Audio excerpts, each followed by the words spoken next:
lonesome. Until I first met you, I was lonesome. And when you came inside, dear, my heart grew light and this whole world seemed new to me.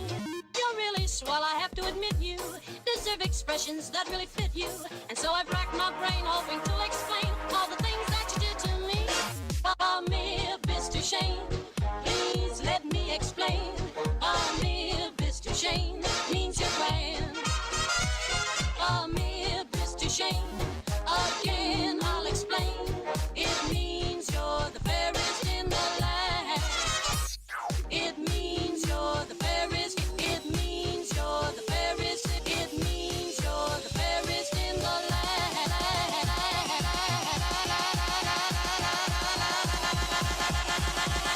It means you're the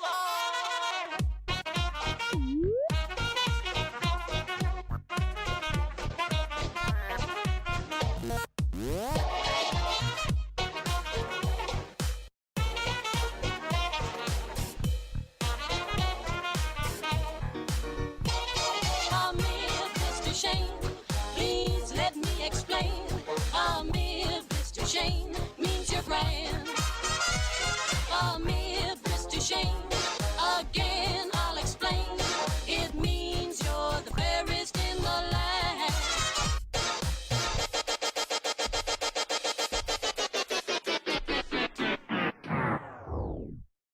Greetings from the Andrews sisters. I'm Patty. I'm Maxine. And I'm Laverne.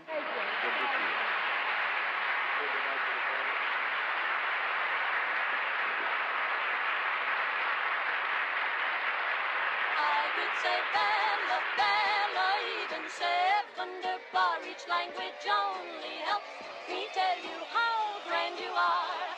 I've tried to explain. Amir Mr. Shane, so kiss me, kiss me, kiss me. I say that you will understand.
Still couldn't find my chapstick. That's okay. We're live. Hello, everyone, and welcome back to another episode of That 20-Something Show. It's a surprise episode. Surprise! Yes. Yeah, some plans fell through and some time got freed up. Hey, what are we doing with our lives?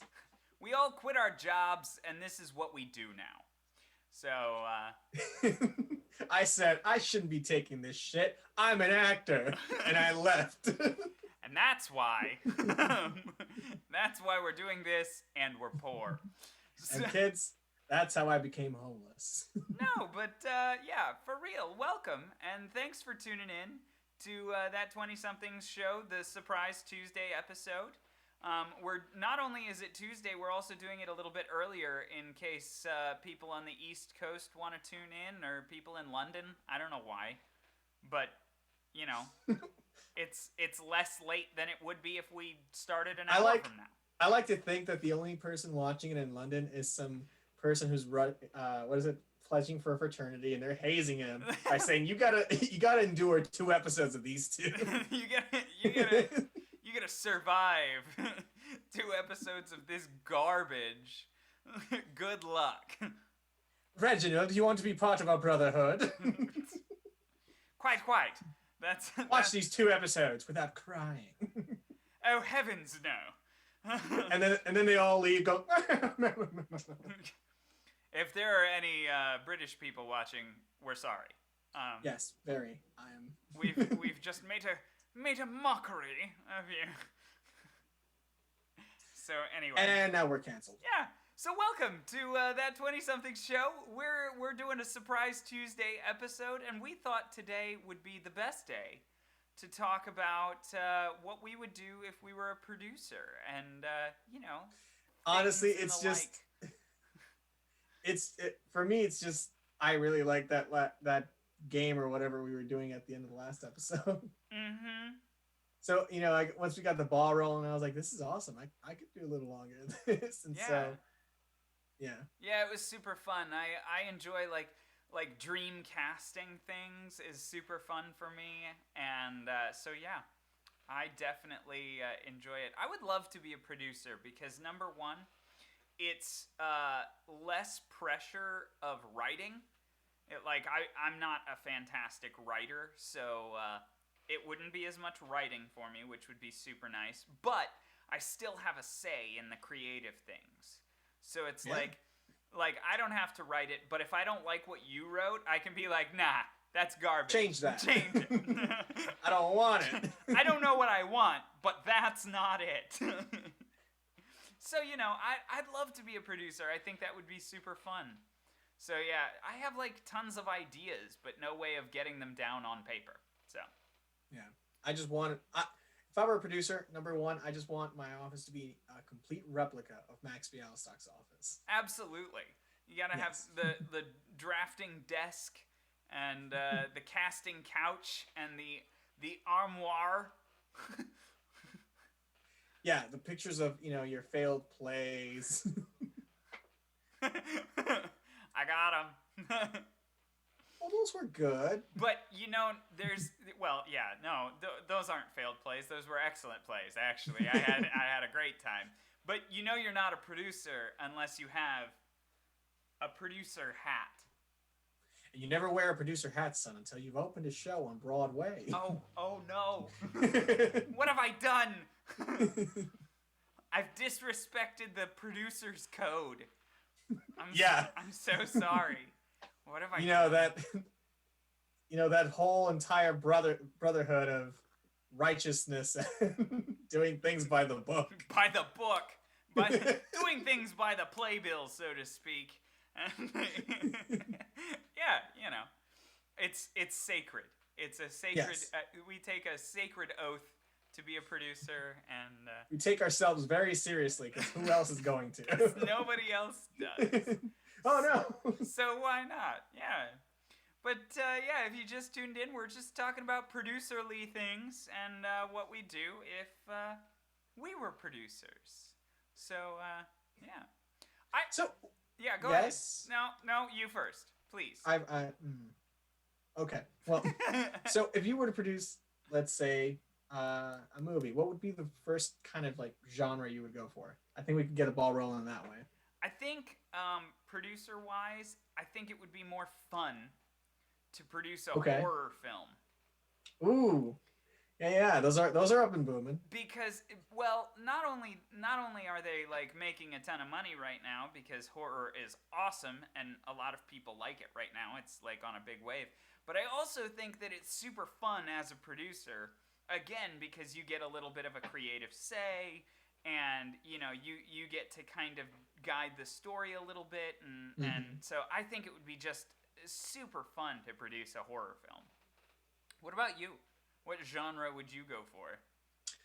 Uh, probably yeah, probably a horror or like on the opposite end of the spectrum, comedy. I love comedy so much. I don't know that that's the opposite end of the spectrum. Well, I mean, I guess you're right because some might argue it. The difference is, you know, just seeing it from a different angle. Like you could have the same scenario in which from a third like a third point of view or whatever, it looks like something funny. But if you're the one living it and you see it from a different point of view, it could actually be a horror. Exactly. Like so we here in the house we just finished watching Modern Family. We just finished it. Watched the season finale. Ooh, okay. So good. Cry? Oh yeah, of course. Good. Multiple times. There's not just one season finale to that show or series finale to that show. Well, of course there's not one season finale. There are 11 seasons. But no, there's not just one series finale to that show. I feel like the last 4 or 5 episodes are all like individual again, series finales. I feel Well, like they all kind of wrap up their own stories in individual ways, and it's very good. well, yeah, you need time to bring the train to the station. So Hmm. that's the cool thing about shows that go uh, not too long, but like long enough to find their natural stop. So it gives them the chance to finally wrap everything up slowly, so it's not rushed and with a neat little bow at the end. Whereas if you find out during your summer break that that this show's not going to make it past this next season, you're like, oh, let's try to make a way to wrap it up and make it sense. But Yeah. yeah, no, it's so much better when they take their natural course. Yeah, absolutely. And I feel like with Modern Family, it was like it felt planned. It felt like it was very structured, and it's like, Yeah, oh, all of these things are coming in at just the right time for the season to end. right. And it just felt so natural and beautiful in a sense that it's like this is the natural resting place of this show. We don't. Yes. Yeah, I'm always hearing people compare theater to like a window into one time. You know, Yeah, you're getting a glimpse of this very important time. Yeah, and so when the window opens, you start in the middle of something, and then when the window closes, you're still in the middle. Right. So finding that natural starting place and natural ending place is kind of difficult, which is why some writers don't. Some writers just leave it off in the middle, and I don't dislike that, but it's not my favorite way to end something. I like Yeah. conclusive endings. I like something that is, hard and fast. This is the end of this story. Right. And they found a way to do that in Modern Family without like ending their lives. It wasn't a tragedy that it ended. It was just the right time. And especially because, so I just watched it. It's fresh on my mind. They kept talking about the next chapter. Spoilers? Oh, okay. I was gonna Oh say. no spoilers. Just everybody kept mentioning, find what you're doing for the next chapter, and I think that's Yeah. so cool. The next chapter of their lives is something that we don't necessarily need to see, but we know there is gonna be one. But yeah, we know that it's happening. Yeah, and so that's really cool. And I like that a lot. So No, you're right. yeah, for sure.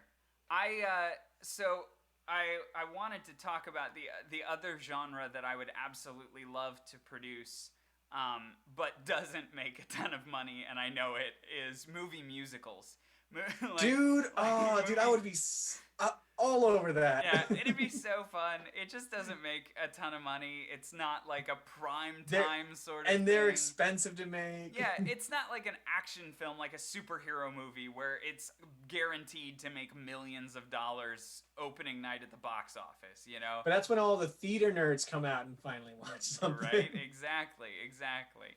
So I love movie musicals, and I would love to get my hands on one. I think it'd be super fun. Oh, dude, 100%. Oh, Right. there's so many movies I would love to, make. Like so many musicals I have to make movies of. Right? It'd be so fun. And I feel like there are a lot of musicals that are based on movies that would make good movie musicals. Right. Yeah. Hey, Matt! Welcome! I just watched the Prom trailer and it looks like it's gonna be really good. Well, I'm super Dude, glad. Matt, When is it coming out? I forget. It's sometime in December, right? Yeah, I think so. But yeah, I agree. I really want to watch this. I'm excited to watch it just because I want to redeem my opinion. December 4th, excellent. 4th. I want to redeem my opinion of it because I did not like the performance at the Tonys, but that's just that's one performance, and I There's can't. a good cast though. Yeah, and I also don't feel right judging the entire show by the one performance at the Tonys that I saw that I just didn't care for. I'm like, let me figure out what the show is actually about. Give it the benefit of the doubt, you know? But yeah. So movie musicals for sure. Yeah, a lot of people liked it. I just wasn't a big fan. I don't know. I feel, to be honest, this is a controversial opinion for sure. But yeah, here we go. Earphones out. No, controversial opinion. Okay, go ahead. Prepare yourself, everybody. I think that the Prom, the Tony performance of it, was literally just yelling to the world, gay rights.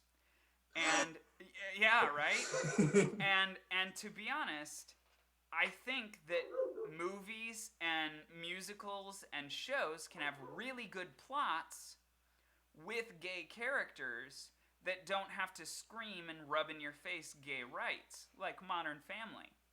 I think Modern Family is great about it because they just made it something that was casual and normal and, fine.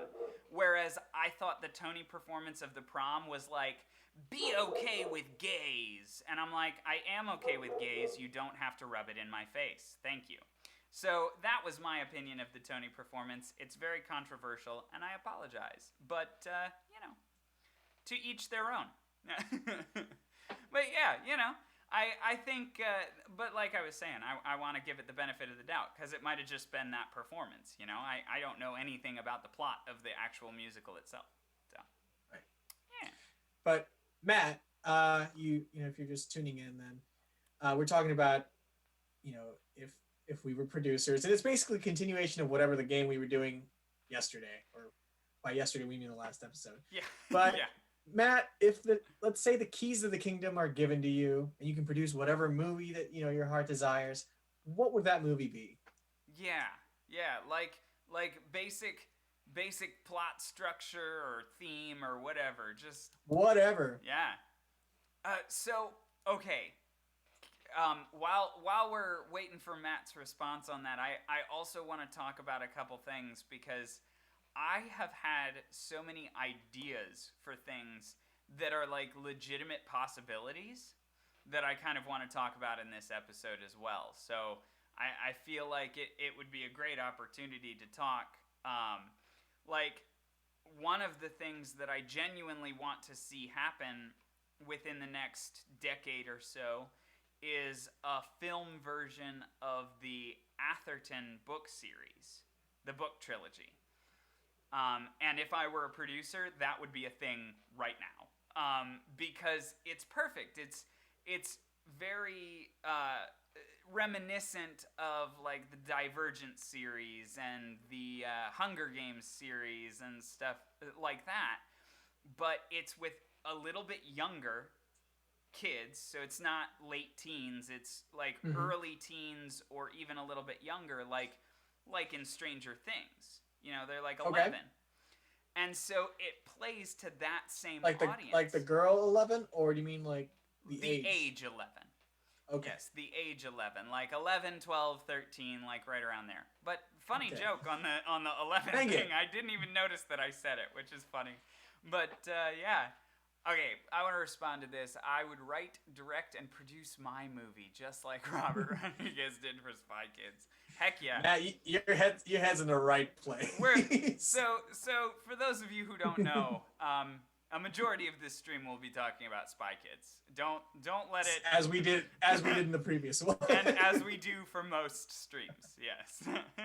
So yeah, but Oh, okay. So he'd like to do reality competition shows, that'd be fun. Amazing Race and Big Brother. That's awesome.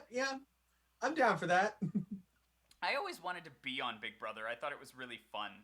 And The Amazing Race. The Amazing Race sounded fun too because you got to go a bunch of places all over the world. Yeah, that's a cool concept though. Yeah, I would love to be on either one of those shows. Survivor seemed a little too extreme for me. Fear Factor, no, thank you. I know deep in my heart of hearts that I would not survive, but I'd like the opportunity to be there just for 5 minutes, just to say, I was in Fear Factor. I can do anything. Right, there you go. You know what else seems fun, at least surface level, is producing like game shows, like Family Feud, or that'd be fun. Producing stuff like that, and coming up with new game shows. I kind of want to know what your game show would be, though. Well, the first thing I would do is I would bring back that one game show. You know the one. Oh my God, yes. Yeah. Thank you. Oh boy. It's the word one. It's the one with all of the celebrities and they have to match the right phrase. Or they have to fill in the blank all the same. You know what I'm talking about? Man. Hollywood Game Night? No, old 70s. Oh. No, okay. Not Hollywood Squares. That's trivia. I'm talking about the Pyramid? No. The host would give you a sentence, and then there would be a blank, and all of the celebrities. There were 6 celebrities, and they would write down the word that they think fits best in that blank, and then the contestant would say whatever word they think fits best in that blank, and it's called the match game. And whoever matched, Okay. I was gonna say this sounds familiar, but I can't place the name. It's the match game. I was like, and whoever matched that's it. I got it. Man, you can't make this stuff up. Yeah. No, it's not the Newlywed Game. Although the Newlywed Game is hilarious. I'm pretty good at those. And who's hosting the Newlywed Game right now? Oh wait. What's her name? Yep, it's her. It's that woman whose name.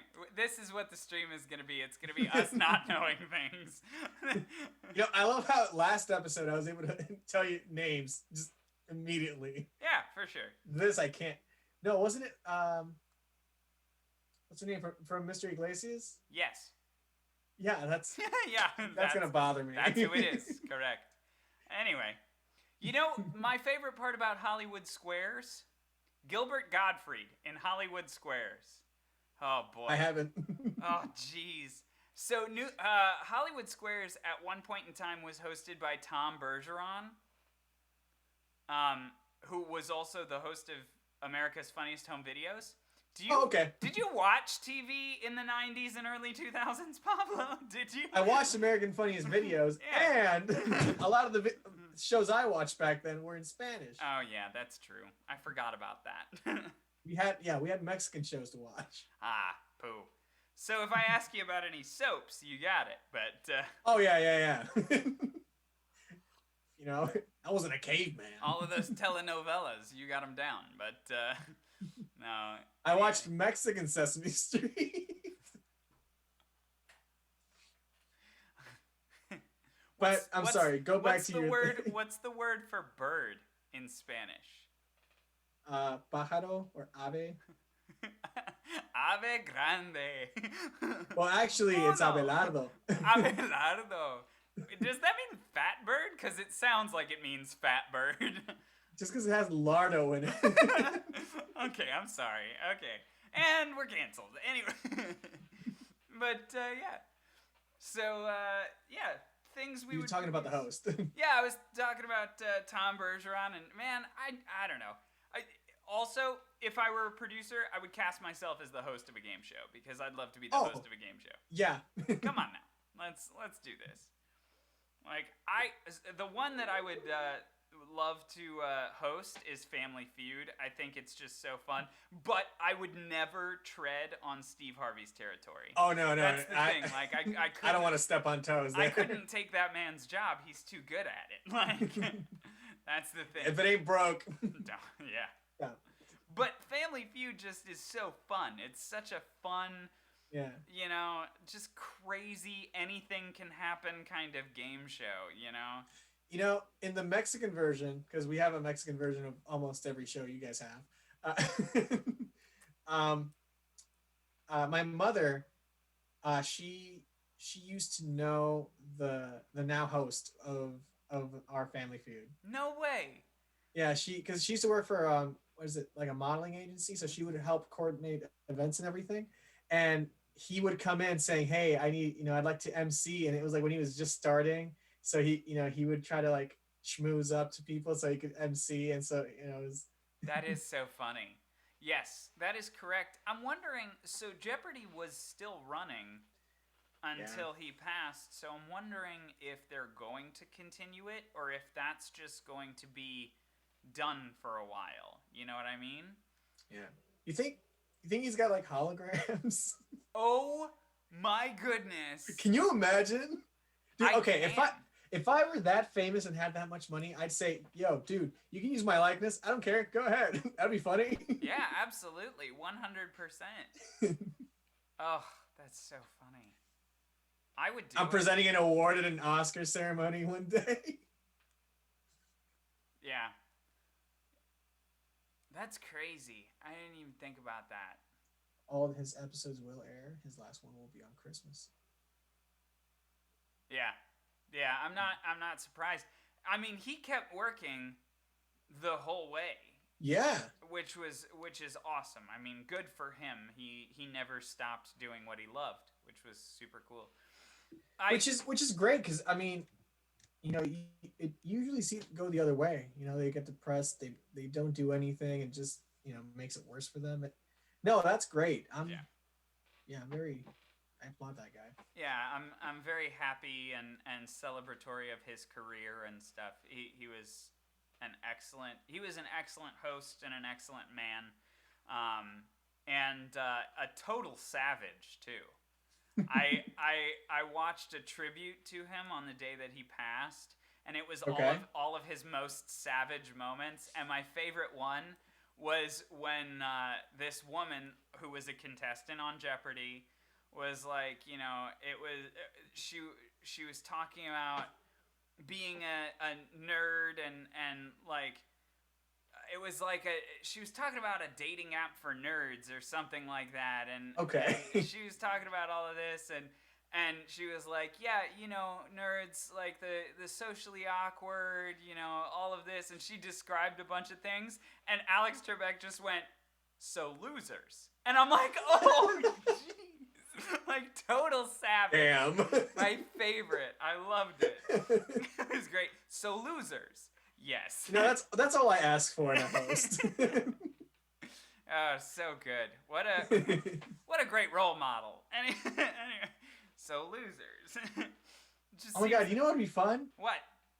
Hosting a late night talk show. That would be fun. Yep, I was actually just thinking about that because so I was watching. If I had the keys to the kingdom, if I were the producer, I'd do that. I watched the other day. I watched a clip on YouTube from the the show with Seth Meyers. I forget whether that's the Tonight Show or the Late Night Show or the Any Night Show or I don't know what show it is, but it's Seth Meyers' show. Fallon is the Tonight Show. Okay, so it's not that one, but it's Seth Meyers' show, and he has a late night talk show, and it was a clip of him with John Mulaney, and like an interview. And first of all, I absolutely loved the interview with John Mulaney. John Mulaney is hilarious, and if I could work with him just once, that life would be made for me. Like, I would be totally fine. So I was just thinking about how I'm like, man, I wonder how Seth Meyers worked his way up to being a late night host. And, he had a career on SNL for a while, and he's done a bunch of things. But I'm like, is that dude, he's done a lot in NBC. Yeah, and so I'm like, is that the path that I would have to take to be a late night host? Like, well, I mean, it'd be one path. It wouldn't be the path. For sure. So yeah, that would be a ton of fun. I love how creative they get with their games now. Oh yeah. One game, okay, dude. One game I really would love to do is spill your guts or fill your guts with James Corden. Remember, he's got like this wheel of these Fear Factor type.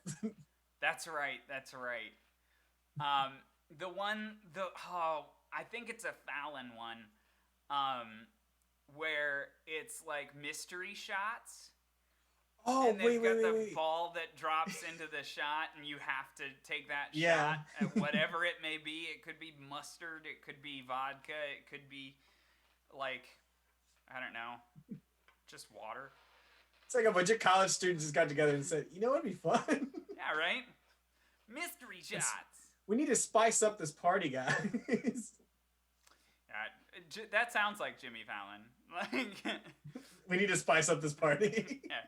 He would say something like that. He would. But he would say it with a blonde wig and a hat on.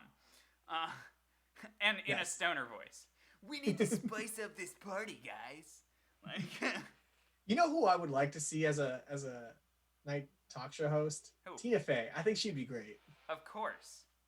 Yes. Yeah, absolutely. She would be hilarious. Amy Poehler would be great. Oh my God, yes. I'd love to see either of those people. Amy Poehler and Tina Fey were kind of brought up together, so I kind of consider them the same. Yeah. They're the same type of comedian. They're the same type of person. I definitely love it, for sure. The other thing I wanted to talk about just briefly is, I don't know if you guys can see this, but this. I'm working on a play right now, or a musical, I should say.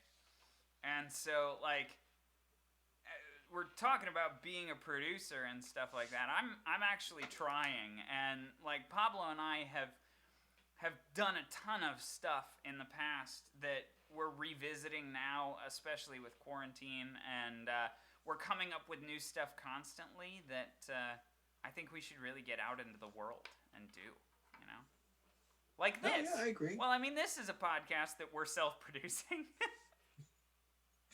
Oh, boy. Yeah, I know. I bought this light. I'm a producer. Yes, I bought a green sheet. Congrats. Moving on up. Yeah. So, stuff like this, we're constantly, just purely being ourselves, we are inherently producers. So the fact that, we're on a show talking about if we were a producer, I laugh at the if. We are producers, but, Well, it's not exactly if, it's more I want to be. Well, yeah, exactly. Hence the reference. Hey-o. But, yeah, for those of you who don't know, that is the set of The Producers.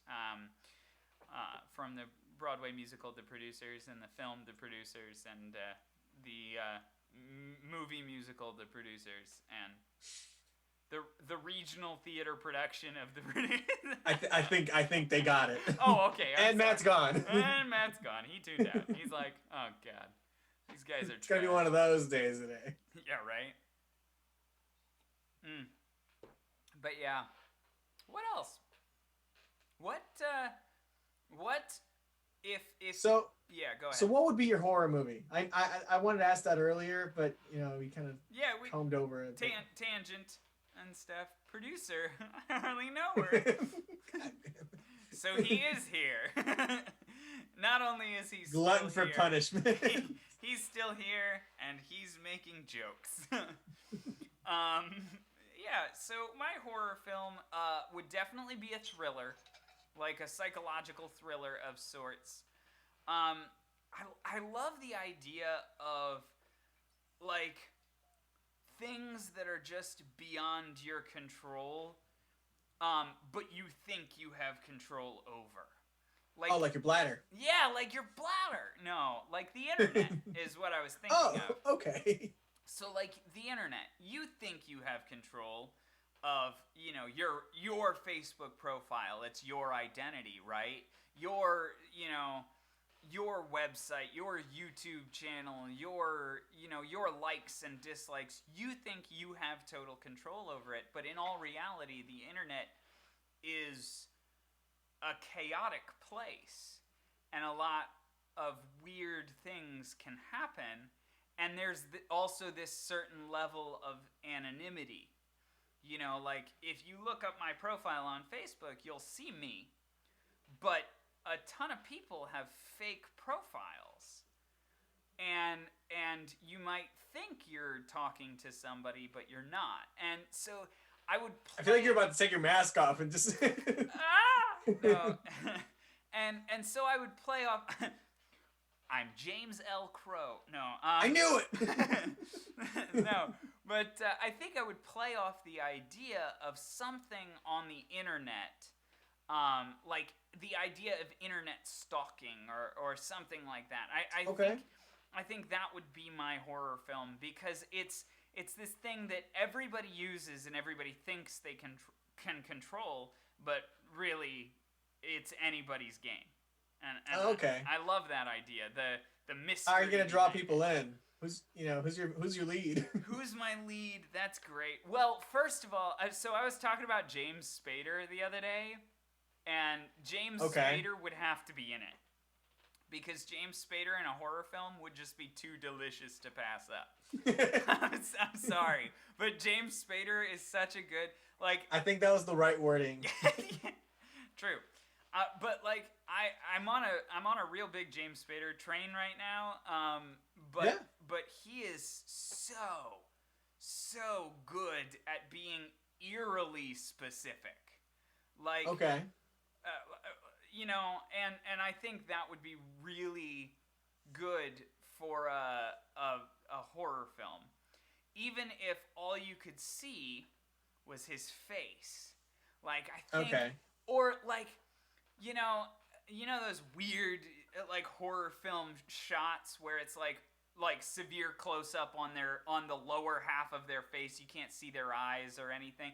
Like stuff like that. I think James Spader would be perfect in. So I think James Spader would have to be the villain in the horror film, the horror, so to speak.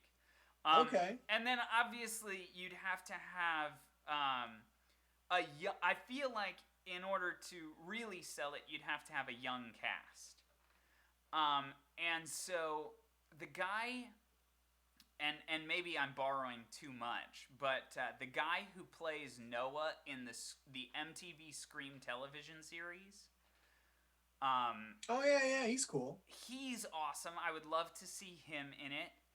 Ariel Winter from Modern Family, because especially the character she plays in Modern Family can be like a super intellectual. I would love to see either her playing that character in the horror film, or at least that type of character and that type of person. Yeah.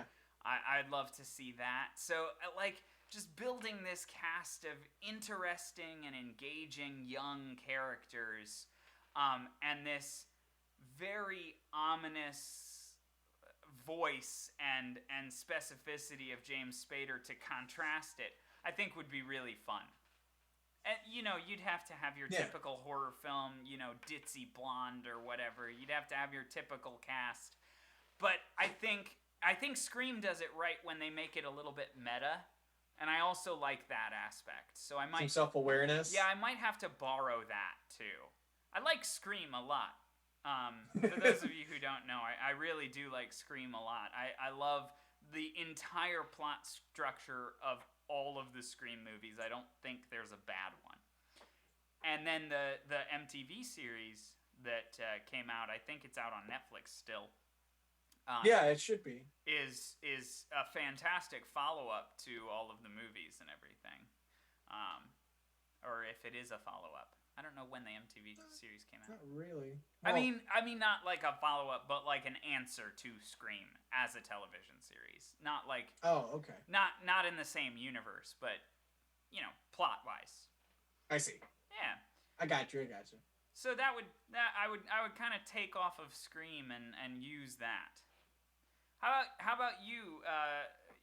If you were to go with comedy or horror or whatever you wanted to do. I am glad you asked. Yeah. So I have been okay, you know about this because I texted you one day with a stupid message, but all of a sudden I've been listening to epic trailer versions of just other songs, just like normal or even calm sounding songs, but they do a great job with making them sound epic. It sounds like it's a Marvel movie all of a sudden, but I haven't found one yet, but all of a sudden I had this idea of, hear me out, YMCA in an epic trailer version.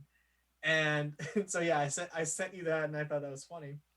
But then I just imagined like the trailer this whole time, and I see it taking place in.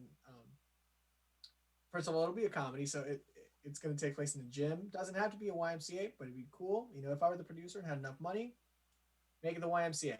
But there's there's like tension between the staff, and there's this new guy coming in, played by Josh Gad.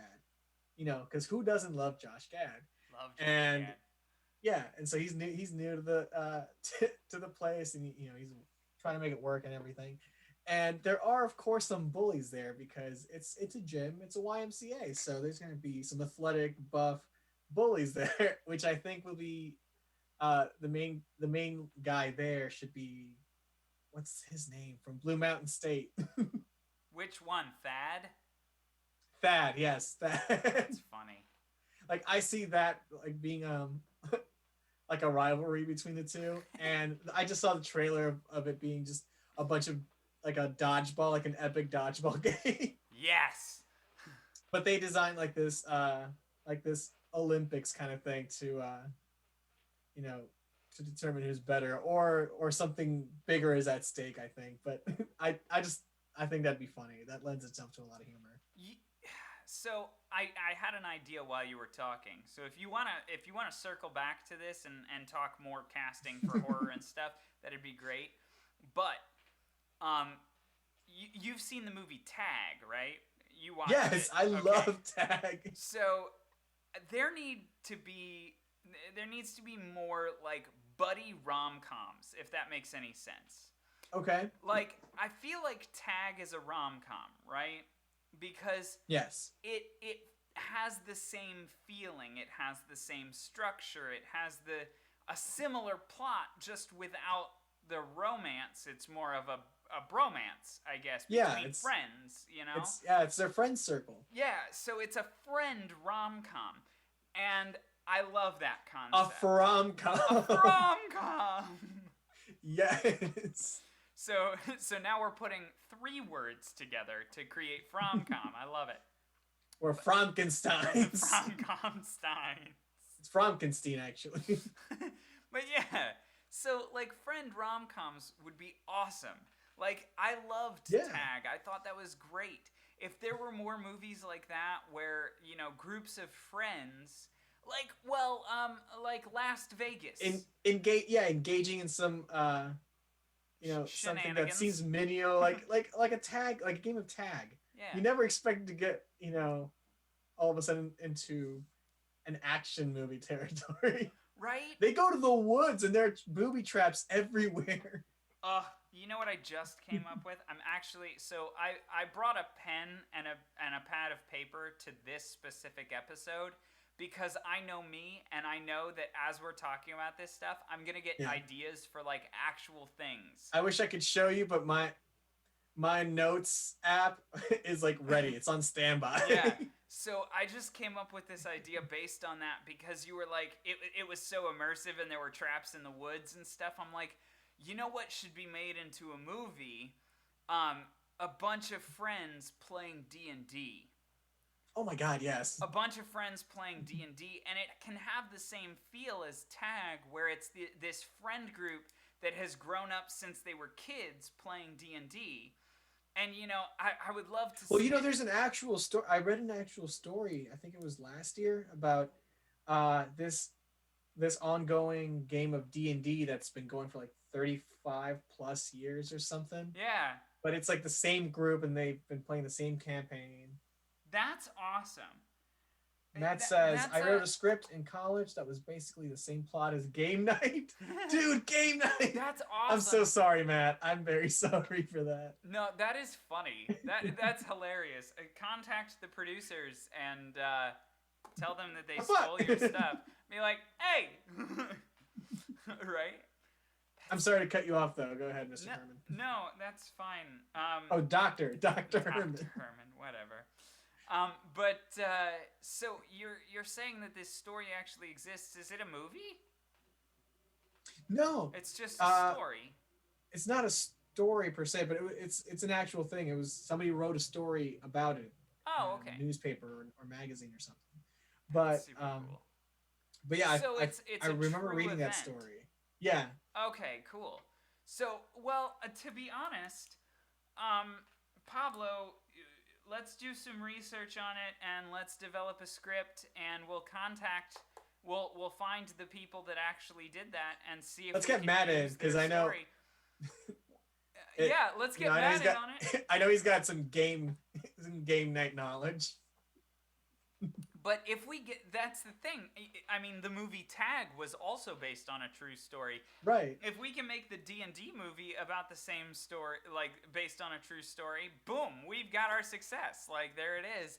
But wouldn't that be cool? It's like, so it's based on a true story, but it's similar to the plot of Tag, where like it's a coming of age for these grown men, or you know, grown-ups, I suppose. Or coming to terms with age. Yeah, exactly. So like, you know, if they started playing D&D as kids in the 80s, then they'd be in their, you know, in their late 40s, early 50s right now. Yeah. So like it could be this new chapter, you know? It could be setting forth this awesome new adventure. Like I can just think of all of these quotes from the movie that doesn't even exist yet. I'm so in it right now. That would be such an awesome thing. And it could go back and forth between reality and fantasy. And what an awesome movie that would be. Film in New Zealand, let's have a good time. Like let's go. I'm ready. I'm here for it. Yo, they got redwoods in Canada. Let's go up there. Yeah, let's do Canada. Let's do Vancouver. Oh man. Oh, this is fun. I'm already ready. Like, who can we call? Ghostbusters. That's not it. No, but they Sorry, are making I misread the signal. I thought I was reading the room. No, but I enjoyed it. But yeah, so I think, you know, stuff like that would be super cool to see more buddy comedies or from God comedies. damn it, I thought you were going to say see more butts. I'm sorry, I've been... if we can see more butts. Been on a Simpsons kick lately. Yeah. Is your refrigerator running? But, yeah. That would be another fun thing to produce, an adult cartoon. Dude, there's so much success in that. Yeah, but there's also not. Because how many of those adult cartoons got canceled within the first 3 seasons? But kept coming back. Yeah, but after a lot of work. That's the thing. Yeah. It's like, you know, they have to really want it. A lot of them are really bad. Yeah, that's the thing. It's like, there are some that strike gold, but then there are some that are like, no. I could watch it drunk, I guess. Yeah, right. Well, like for instance, Paradise PD. I don't think it had the makings for 25 seasons. There's no way. No. Whereas The Simpsons has been on for 32 or something like that. Well, I mean, they've had their duds. Yeah, I'm sure they have. But they didn't have a whole 2 seasons worth of duds. They would have been canceled, you know? Clearly. So, you know. No, they just noticed they kept predicting stuff, so they're like, we can't afford to lose this. Yeah, right? That's true. They do keep predicting. That'd be my stuff. move. I understand why people like BoJack Horseman. Yeah, so I like BoJack. I'm not finished with it yet, so no spoilers. But I'm coming up on the end of the last season, so I'm getting there. Which is my favorite season. Yeah, I like it because it scares me. And I had this conversation with Pablo while I was watching it the other day. I was like, I think I like this BoJack show. Horseman doesn't exist. He can't hurt you. Right? No, but I think I like the show so much because I'm afraid that I will eventually turn into BoJack. Like I'm afraid of who I could become, and I think that's what I like about it. Is that it keeps me on edge. Matt says it's just too real, but that's kind of the point. Exactly. Yeah. Yeah, exactly. Yeah. So it's like, you know, I might never be like a famous movie/television star, but I still see that I have the potential to be a shit person, you know? And like everybody has the potential to be a shit person, so it's not just a me thing.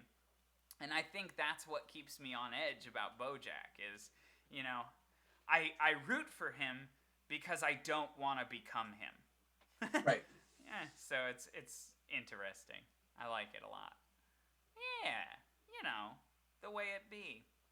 The way it be. Favorite adult cartoon? Great. Oh my God. Great question. Futurama is mine for sure, by far. Because I think for me, The Simpsons I never really got into, so I can't judge because I haven't seen a ton of it. But like Family Guy and American Dad, they'll have their episodes where it's like, okay, that was kind of annoying. Like, yeah, I didn't find it funny; it was just irritating. But then they'll have their episodes where it's like, that was hilarious, and I wish there were more. But Futurama, like the Road 2 episodes. Yeah, exactly, and just all around. Well, any Adam West episode. Yes. That's just, you know, a given. But you know. When I was watching Futurama, I feel like it was just consistent. It was just consistently good. Yeah. And I was never disappointed in an episode of Futurama. Sure, some of them weren't as funny as others, but I was not disappointed. It was still entertaining, and I liked it. I was never annoyed or irritated or anything like that. So Futurama has to be mine. Yeah, for me, yeah, I would have to say that The Simpsons or South Park. Oh, South Park is good too. But again, I find a couple episodes of South Park just there to be there. Like they're just annoying and it's, you know, just grating a little bit. But I love the satire of South Park. Yeah, dude, no, I love the whole, you know, behind the scenes thing of it because sometimes they don't even like sometimes they do rewrites 6 days before or 6 or 3 days before they actually air.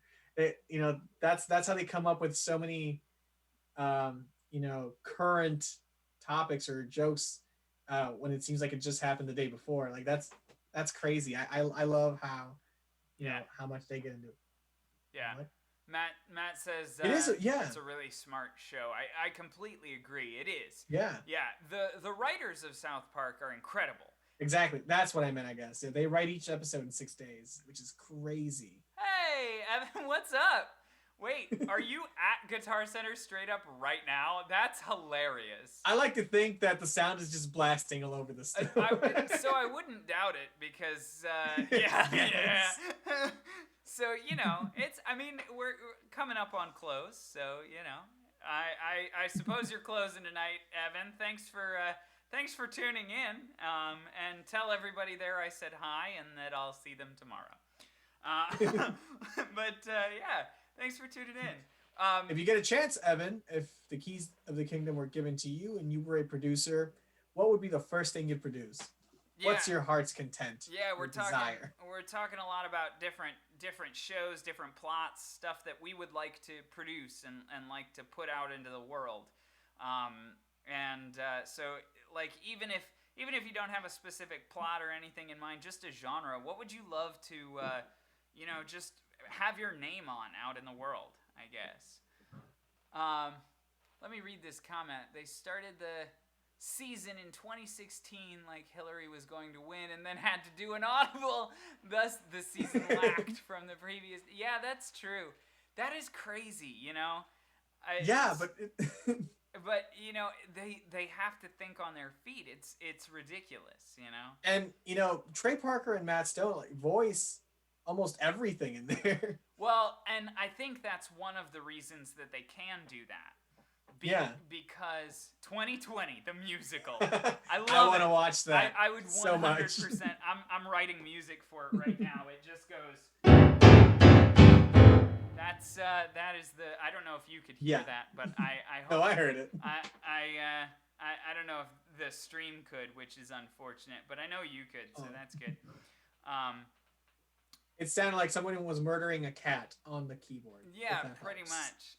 But I would love to write the music for 2020, the musical. That'd be so fun. It's like we'd steal one from Bo Burnham. This next song is called "A World on Fire." Hey, what's up, Microminiacide? Wait a minute. I have to ask, are you also at Guitar Center working right now? Because that would be hilarious to me if Guitar Center just tuned in tonight. Because that's so fun. But it is a good reference. Want to sponsor Guitar Center? Yeah, right? Go check out Guitar Center, guys. They have guitars. Well, hey, we can't say that until they give us money. Well, I mean, they give. Oh, my bad. They I guess they They give me money, every 2 weeks. But that's beside the point. Well, there you go. Thanks for tuning in, guys. We appreciate it. Yeah, the Bo Burnham reference for sure. That's what I thought you were talking about, Matt. But I love Bo Burnham so much. That's another thing that I would love to do if this isn't about a producer, I suppose, but if I were better at writing, I would love to do some stand-up. Because oh my God, dude, yes. Just the amount of experiences that we've had, even just in our college career and stuff like that, there's so many things that we could just put in a stand-up special, but I'm just not good at writing. Like, I would need a writer. That's the thing. If I were funny, I'd be really good at stand-up. That's pretty much what I'm saying, Matt. Yeah, that's it. I would love to do stand-up sometime. That'd be fun. See, but I think you, as opposed to me, you would actually be good at it. So I think. Well, I have an exit strategy. I know if something doesn't land, I'm just gonna curl over and cry. Yeah, that's my exit plan. Here's the thing: you need to write it, and I need to perform it, and not have anything bother me. And I'll be the guy with flashcards in the back. Yeah, right. There you go. We'll be perfect. It'll be fun. See, but there's. Matt says, "Okay, my set's over." Well, thanks. Yeah, but I really do find really well written comedy stand-ups just one of the most incredible things that you can do. Oh yeah. If you can write, because there are a lot of people in the stand-up world. Everybody's trying to be a stand-up comedian. Just like everyone's trying to be a podcaster right now. Hi guys, thanks for tuning in. Everybody's trying to be a podcaster. Everybody's trying to break into stand-up comedy. It's just a thing that everybody's doing. Stand-up comedy's got to be weird on Zoom. Oh yeah. Well, you can't read your audience. That's so hard. But one of the things is, like, when it comes to stand-up, there are a lot of good comedians, and then there are a lot of a few great comedians. Comedians that can write an entire stand-up and I don't yawn once. Like, you know, Right. there are a lot. And it still feels natural. That's why the SNL at home wasn't really good. Yeah. Yeah, it's hard. It's just different, you know? But I hear they're back to at least somewhat of a live audience now. I think they're continuing to do live audiences. At least they did for Halloween. Testing the waters, I think. Yeah, they had a Halloween episode, so that's pretty cool. Yeah. They tried though. They still tried. Yeah, exactly. You know, in the world that we live in, it's really hard to do anything creative, and so just trying to put yourself out there and do stuff is. It reminds me of when, you know, once the whole lockdown happened, and we they had to close the coffee shop, and I just said, you see, we're not essential. Right. That was a reality check there. It's like, well, I guess we're not essential. Yeah. But anyway, I was talking about comedians. I think it takes a lot to really orchestrate a very well-written comedy show.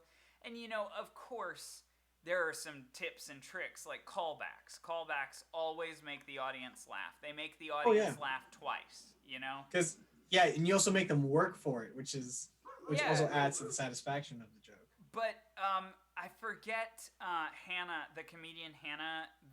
She's autistic. I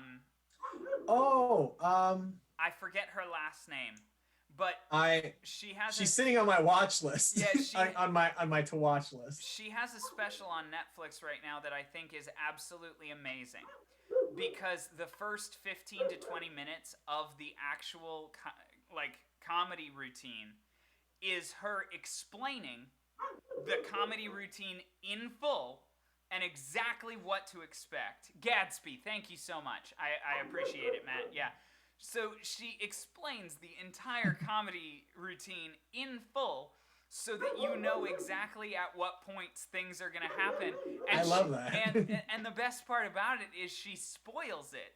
And so she's like, I'm going to tell you this, and it's going to seem like a big deal because I haven't, led up to it at all, but I literally just told you that I'm going to say it, so it shouldn't come as a surprise. And then, so, she does that kind of stuff, and it's great. It does not disappoint. So, Hannah Gadsby, if you feel like it, especially her stand-up, Douglas. Douglas is the one that I'm referencing, and that's. So what I'm getting is that there are more than one. Yeah, I believe there's a second. Because she sounds cool. I'm gonna check that out. There is a second one, and it's pretty good as well. I don't think it's as good. Okay. But that's okay. It's just different, I suppose.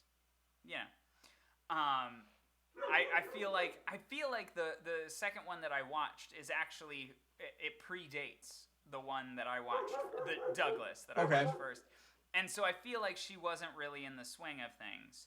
And then she got into the swing of things. And it really clicked.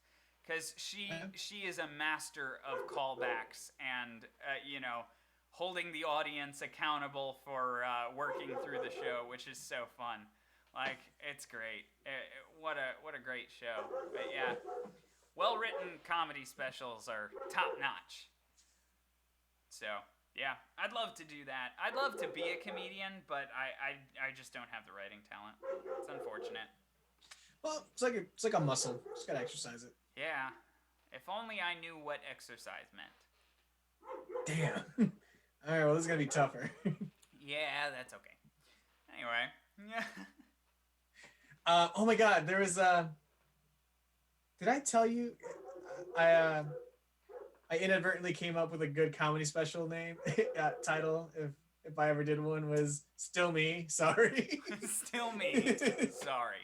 That's also the name of this show, pretty much. Is Still Me. Still Me. Sorry. But the background of that was I was at the trolley station just killing time because I arrived a whole hour and a half early before this interview I had, and so I was just killing some time there, just walking about, listening to a podcast or two, and I was just walking around, and this guy, he wasn't homeless or anything, but I'm sorry, I gotta interrupt you because of the chaos that's going on in the back of your store. I know. There's dogs barking, sirens going off, and it's hilarious to me. I'm like, I'm waiting for a gunshot, yeah, like, and everything just goes quiet. oh boy, like. Anyway, I'm sorry to interrupt. Continue. It's all right. Like I said, everyone in this neighborhood has a dog. If one of them's gonna bark, they're all gonna bark. But And then car alarms start going off. car alarms go, and then sirens. So if you hear a gunshot, just pay attention. It'll be fine. But so this guy got got off his bike and just said, "Hey man, do you have a cigarette I could bum or anything?" And I said, "I'm sorry, man, I don't smoke." He says, "Oh, that's fine, cool, man." And so I go around. There's there's like a little like a convenience stand that I was gonna get some snacks from. So I get some snacks, and I walked back, and I was gonna go back up the stairs to go to one of the railings, and the guy stops me again and just says, "Hey man, hey, I was wondering, can I, do you have a cigarette I could?" But I didn't even finish. I just told him, "Still me, sorry," and it just kept walking. And thus begins the name of your comedy special. So I just imagine if I had a biography book or a comedy special, it would be "Still me, sorry." I love it. That's great. But yeah, that would be fun. Have you ever considered being an author, Pablo? I've yes, like I got the realization about 2 years ago. Yeah. And yeah, I mean, like for like more than just I'd like like a biography. I'd like to write scripts. Like I'd like to write scripts and everything, or sketches. I'm happy doing that. But eventually I thought, I think writing a book would be kind of cool. Yeah, it would be totally fun. I think you would be pretty good at it. Obviously your talents lie with theater pretty heavily. But I think narratively speaking, I mean, we were talking about the email D&D that we did a while back. Oh yeah, that was fun. The narrative for that was pretty great, and I think you'd be really great at being an author as well. And that's just, that's a different... That'd be fun. Yeah, and that's a different type of producer, but it ties back in, I think. Yeah. Sure.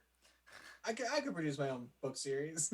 I'm just surprised we haven't really talked about Spy Kids a ton on this.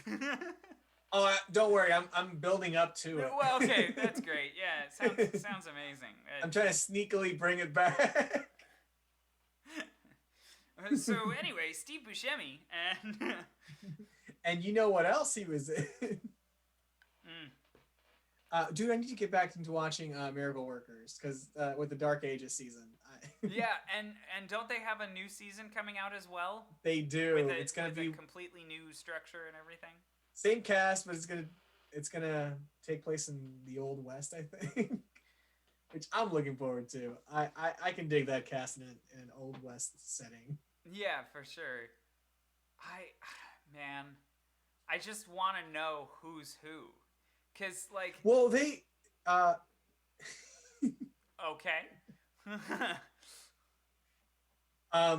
Yeah, they said something along the lines of Daniel Radcliffe is definitely going to be a priest there in the small town. Steve Buscemi's supposed to be like an outlaw. Wow. That's crazy. Let's see. Those are the only ones I can remember right now. Because they couldn't give like too much detail yet. Well, yeah, of course. No, not too many spoilers, but yeah, that's great. Also, I heard recently that I forgot about it. It's kind of an adult cartoon, Big Mouth. Oh, okay. I feel like Big Mouth is an adult cartoon because I don't necessarily feel that it's appropriate for children, but kids at that age do curse. Well, yeah, that's for sure, but I don't know that that its target audience is those kids. You know right. what I mean?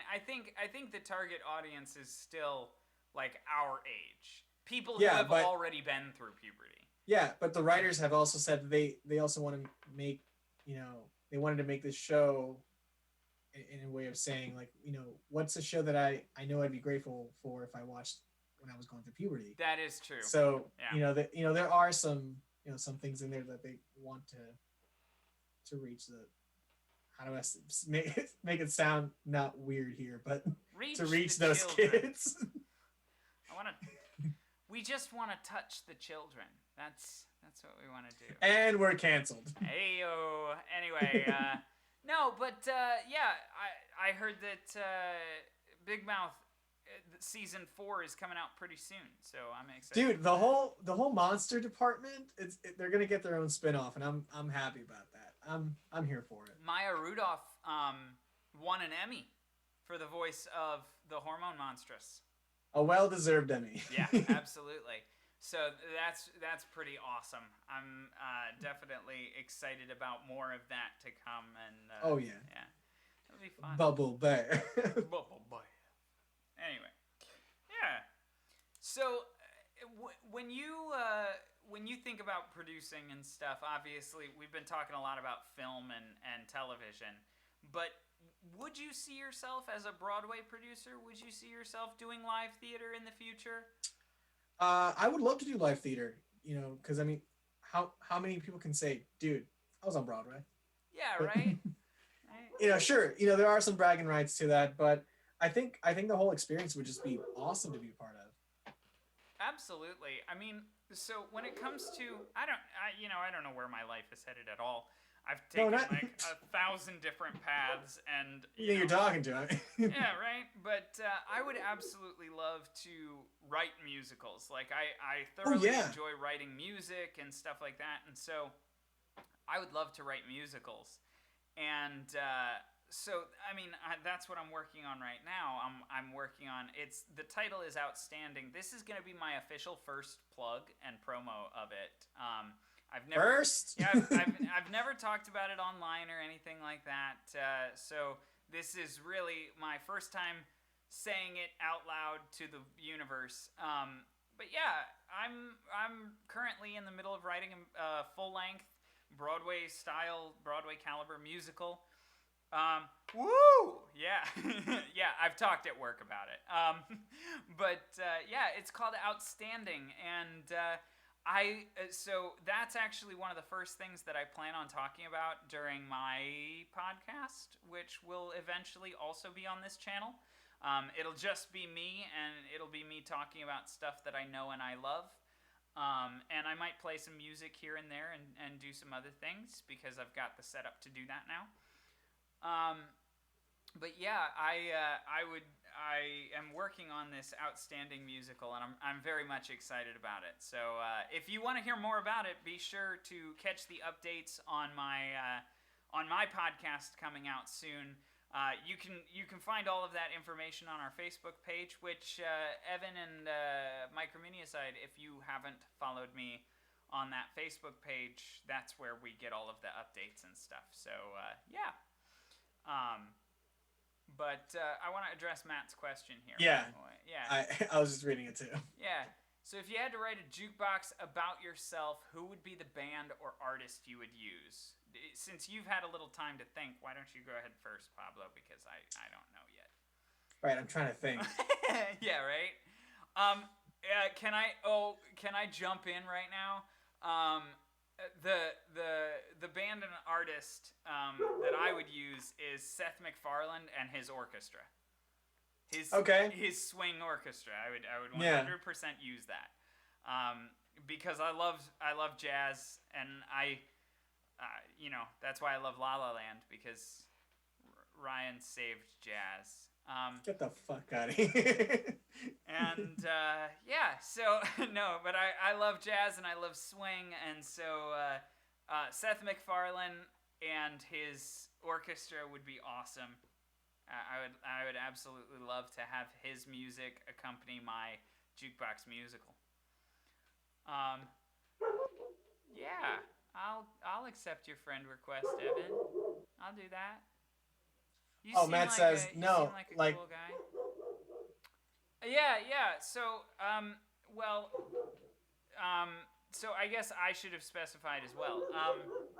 So Seth MacFarlane has swing albums out. So really, it would be like traditional jazz standards, I suppose. Like American Playbook kind of. Yeah, that's really the answer to your question is like, you know, Fly Me to the Moon and you know, the Sinatra jazz era. Those are the songs that would be in my jukebox musical. Sorry for the miscommunication there, but yeah, that's like Seth MacFarlane puts out a bunch of that stuff, and so just thinking in the modern sense, that's what I came up with. But yeah, the traditional jazz standards. Anyway, Pablo, how about you? Like, what would you use, or who? I guess. All right. Well, Matt, if you just because this will determine what my answer is. So you said if I had to write a jukebox musical about myself, would it have to be like myself, you know, up to the point I am now, or can there also be a fictional future self? Oh yeah, that is a really good question too, because I don't know that so I guess I assumed that it would also be a future fictional Until self. now. Okay. Oh, poo. Okay. Cool. I gotta think about that more then. Billy Joel. I'll go with Billy Joel. That's a good one. I could definitely see that. First of all, Billy Joel writing the soundtrack for Oliver and Company. Fantastic. Let me just talk about that for a moment. If you haven't seen the Disney film Oliver and Company, do it. I don't know what you're waiting for. It's been out for years now. To give you a reference, they show New York City in the animated film, and the Twin Towers are there. So you're really behind here. They had Coca-Cola advertisements in the film. I wonder if they paid for it. But probably, you know. Endorsement. Okay, so if it has to be until now, because I was kind of thinking like the life of, so I was thinking future self as well. Until now is definitely a different story, and so I don't know. That's so interesting. But the cool thing is that, you know, much like, you know, well, not too much American Idiot. American Idiot did stick somewhat to what the original sounded like, but Mamma Mia, like they changed a lot of like songs feels and everything through their instrumentation. So I think it'd be kind of fun to do that with Billy Joel. Like take I don't know, say Uptown Girl, make it a soft shoe number, or you know. Yeah, right. Or like but you know, you'd have to have like Moving Out is like an angry tap piece. Oh jeez. Man, I could totally. Why isn't that a thing? Is there a Billy Joel musical out there? There's a Billy Joel musical out there, yeah. Okay, right. I'm like, that has to be a thing. Yeah, I mean he's got such an eclectic selection. Right. How can you not use it? Right. See, I don't know, because like a lot of artists that I grew up with and identified with for weird reasons. Like, it doesn't actually relate to my life. It's just stuff that I liked. So like, right. I would say like Garth Brooks, because I grew up listening to Garth Brooks and I love it. But like, I'm not a country boy or anything. That's where you get creative, because you can use, you know, say that one song that you like and you say that doesn't really quite fit with me, but you use it for something else, you know, like, you know, it just happens to be, you know, in a scene where your mother's watching TV and this happens to be the song going on, or like, you know, it's a dream sequence and it's a fantasy kind of thing. I just found out that there's a Ratatouille musical. No, what? Shut up. What? I heard about a Toy Story musical, but not Ratatouille. And Micromini aside says chat works, but you're indefinitely loading. I'm sorry. I don't know how to fix that. It doesn't look like I'm dropping any frames. So, let us know if we're back or if we're still glitching out. But yeah. Well, Matt's okay. fine. So really, Matt's all that counts. No, I'm just kidding. Oh, okay. Oh yeah, we found the problem. You're back in the deep dark dungeon of Guitar Center. That's why. You can't watch my stream because you guys have no service. Sorry. Oh my god, dude! For I'm sorry, for a Broadway musical, if I were a producer, I know I wrote it as a joke in the comeback, but if I could actually put on a fully done Zodiac musical, like Zodiac a killer musical. Yes, like that. There need to be more. Like that scene was written as a joke, but like the more I thought about it, I was like, that'd be kind of funny. Like this would be a good one. There need to be more Sondheim musicals. Oh yeah, absolutely, dude. Like, I love Sondheim. And so like who? Oh, the Broadway community is gonna hate me right now. So all of you Broadway people, I should know. Pasek and Paul. I should know what I'm talking about, but who wrote Sweeney Todd? That's Stephen Sondheim. It is Sondheim. Okay, Yeah. thank God. I thought I was about to like say something. I thought you were kidding for a incorrect. second. No, I was freaking out there for a minute. No, but there need to be more Sondheim-esque musicals like Sweeney Todd and like Into the Woods, especially Act 2. Stuff like that. There need to be more tragic musicals, I suppose. Yeah. Like, I feel like that would be really entertaining right now. So I could definitely see it. But yeah, you know what? I'm gonna come back to Matt. I'm gonna come back to your question in a little while with the jukebox musical thing. Because I definitely want to come up with more of a correct answer, but it's Evan just, here says Broadway is too campy. Yeah, that's is. true. Well, it depends. Because, like, Next to Normal was on Broadway. And I don't think Next to Normal was too campy. I think there are a lot of shows on Broadway that are not campy. I just think that the ones that sell the most are. And so, like, you've got your Disney musicals. Any Disney Broadway musical, it's just going to be a little campy. Like, Frozen the musical, it's campy. There's nothing you can do about it.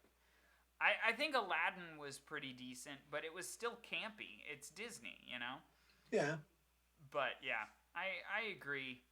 But then there are things like, I don't think Hamilton was too campy. And I don't think Dear Evan Hansen was too campy. So like there are shows out there that are not. It's just as a whole, what you see that's selling is very campy. You're right. Especially when it comes to the musicals, but there is a whole Broadway scene that's not musicals, and that tends to be far less campy. People seem to forget that there are non-musical plays. Yeah, there are Broadway plays, and those are much less campy. Somewhere our town is playing. Yeah, Doesn't right. matter. Somewhere. I have not seen Spring Awakening. No. I have not seen it. No, I've heard the soundtrack. That's about as far as I've gone. I've heard the soundtrack. I've seen Tony performances of it, but I have not seen Spring Awakening. I'm sure it's fantastic. I don't think that Spring Awakening is campy. It might be, but I'm sure it's fantastic. Yeah, unfortunately, I haven't seen it. I also there are a lot of shows that I want to see that I just probably won't have the opportunity to see in the near future, just because Broadway's expensive. Yeah. But like, I'd love to see School of Rock. It's probably campy. Oh my God, I love yes. School of Rock too much anyway. I would have loved to see Beetlejuice, but Beetlejuice was also. I heard they went all out on the effects. Yeah, and it was canceled though. I think it's done. Yeah, the run is over. It got canceled. But yeah. And then what's the other one that I desperately want to see? Something Rotten. It's gonna keep us. Oh, dude, I was gonna bring that up eventually in the conversation, so I'm glad you did. Mm-hmm. Something Rotten. The soundtrack is fantastic. So good. And the performances of it that I've seen are absolutely wonderful.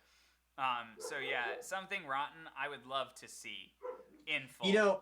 I would love to see that in film, but I want the same team who worked on Gallivant to work on the film production of Something Rotten. I think that'd be a pretty cool team. So were you? So Matt, you were supposed to see Waitress. Now was Waitress like a professional company, or like at the Coronado, or was it? I don't know.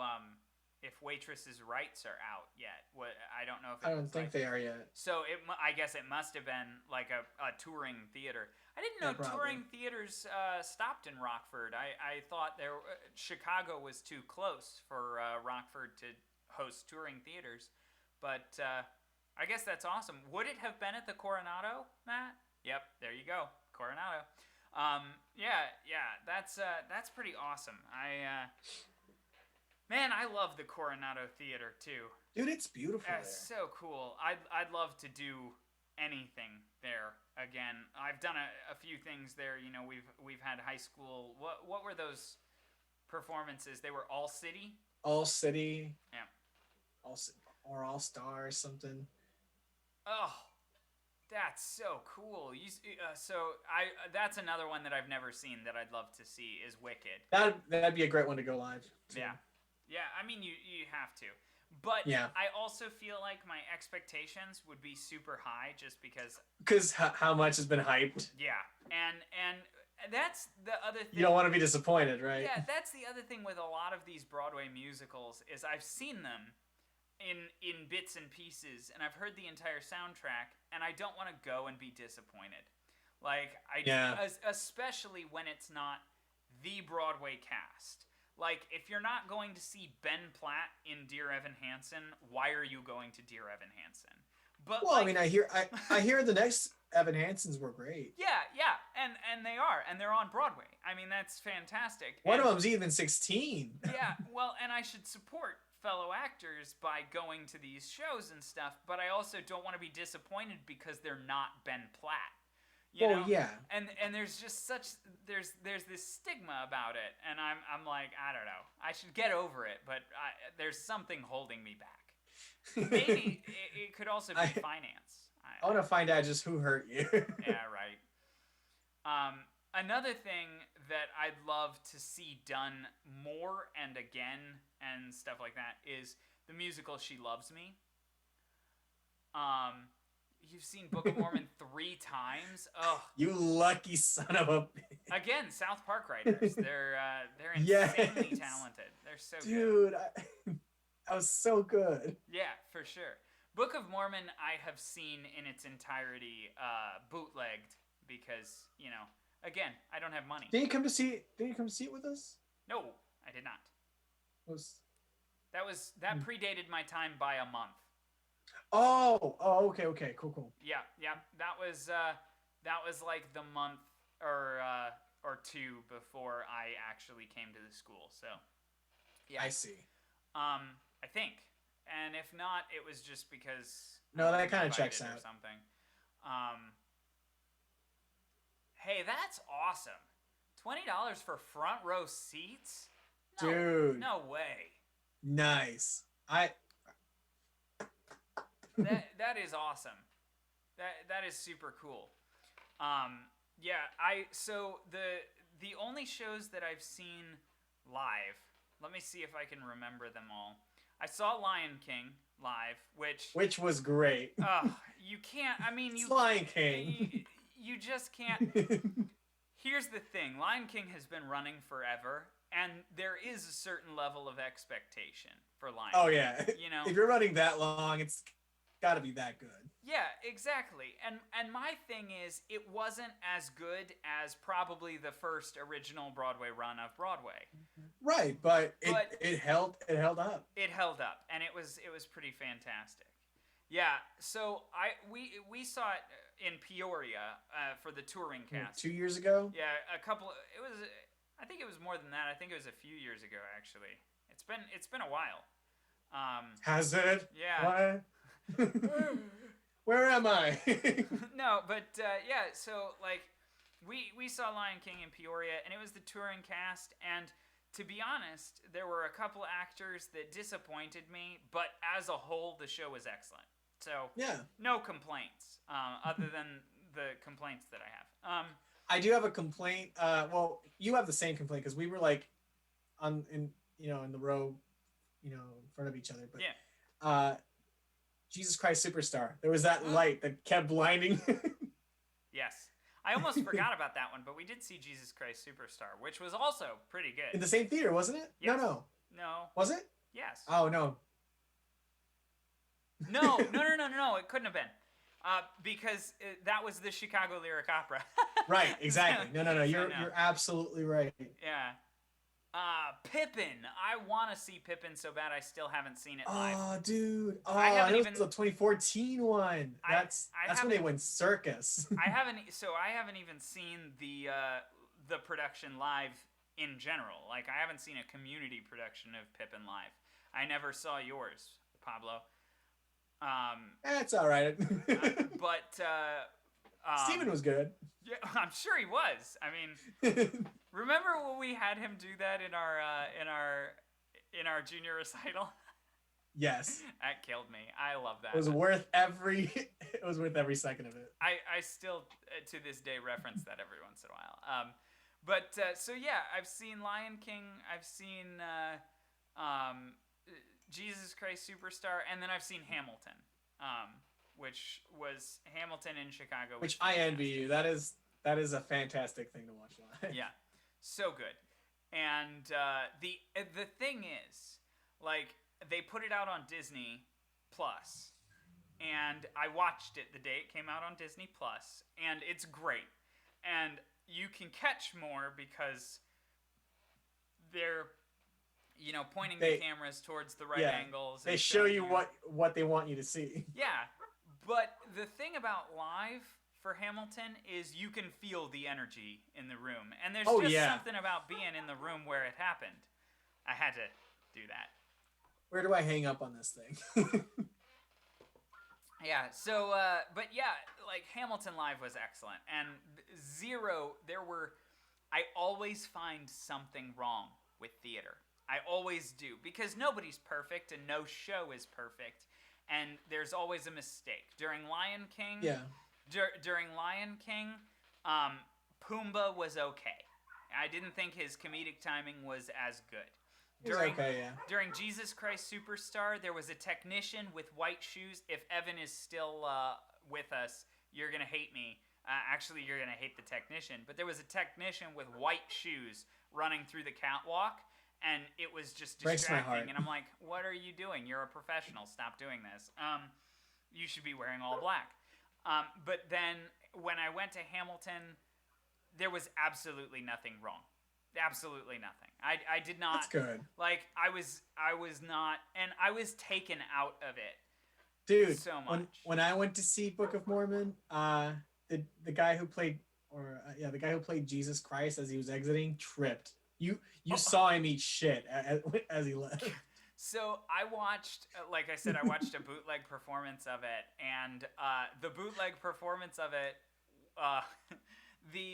during the Spooky Mormon Hell Dream, there were 2 Starbucks coffee cups on platforms, and the one that I saw, one of the coffee cups fell off the platform, and they had to pick him up and take him off stage because it was in the middle of the freeze. It was right when they all froze, and so he's laying on the ground all frozen, and I'm like, oh no, this is terrible for him. Oh, what a terrible timing.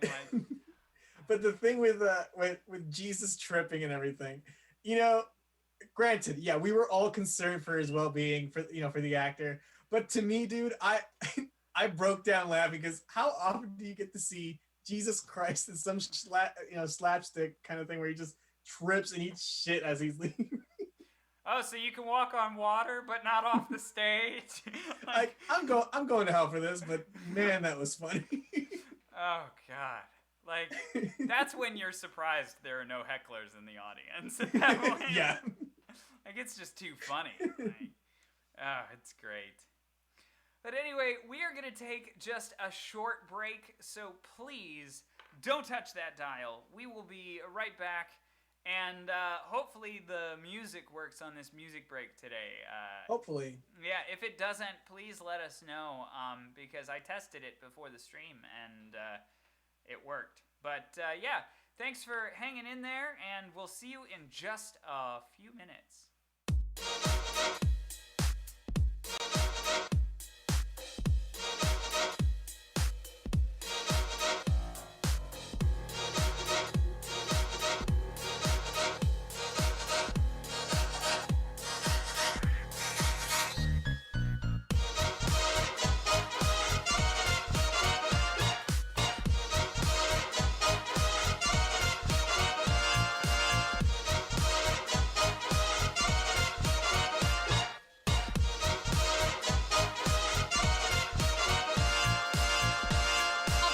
I've known and I've known some. Until I first met you, I was lonesome. And when you came inside, dear, my heart grew light and this whole world seemed new to me. You're really swell, I have to admit you deserve expressions that really fit you. And so I've racked my brain hoping to explain all the things that you did to me. Amir Mr. Shane, please let me explain. Amir Mr. Shane means you're grand. Amir Mr. Shane, again I'll explain. It means you're the fairest in the land. It means you're the fairest. It means you're the fairest. It means you're the fairest in the land.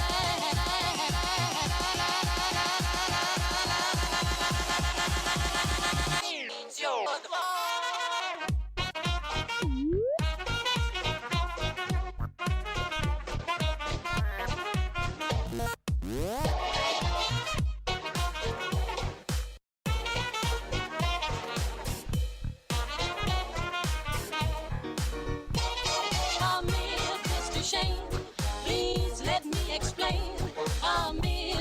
Shane means you're grand.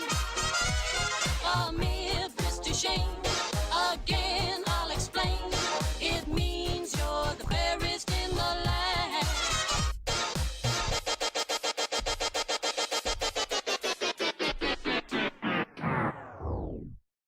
Greetings from the Andrews sisters. I'm Patty. I'm Maxine. And I'm Laverne.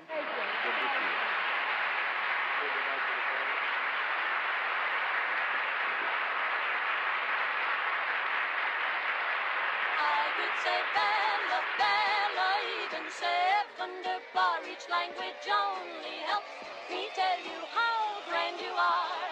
I've tried to explain, me is this to shame. So kiss me, kiss me, kiss me, I say that you will understand.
Hello and welcome back.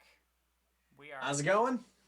Thank you for sticking in and continuing to watch us, regardless of the fact that this has been crazy. Hey. Yeah. But yeah, we're talking about. I want to be a producer. Just all of the different things about producing and stuff. We kind of got on a tangent there for a while, but it was fun. So who cares? But I do want to say we do have half an hour left. Yeah. I kind of want to pick your brain on this. So I want to be a producer, but I think I would have to. Let's see. You can give me a location or a I don't know a job, whatever type of setting suggestion you could give me. I'll try to make a sitcom around that. And then I'll do the same with you. Yeah, for sure. So. I think you should make some sort of sitcom movie, whatever. All right, let's ask. I don't know, Matt or anyone else who's listening. Yeah. What should it be? Should it be like a what would we do if it was a sitcom or a movie? What category do you think it should fall into? Yeah. Give us a place to work with. Who's Matt? I don't know. Some guy. Oh, is that Patches, the neighboring hobo? Come on. But yeah. So what would you prefer? A TV show or a movie? I guess. What? You there in the audience. You there in the audience. You Whomever boy. you are. Yes. No, not you. You. You TV. Okay. A TV show. TV show. But so here's what I want it. Here's my given circumstance for you. TV show. We've got 2 TV show votes. Excellent. Pleasantly Purple. When did you get here? Hello, welcome, Pleasantly Purple. So TV show. So let's see here. Given circumstances,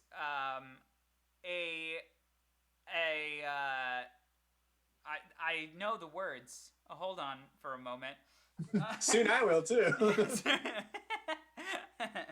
No, but so I want you to come up with some sort of show about like the most boring job in the world, like a statistical analyst.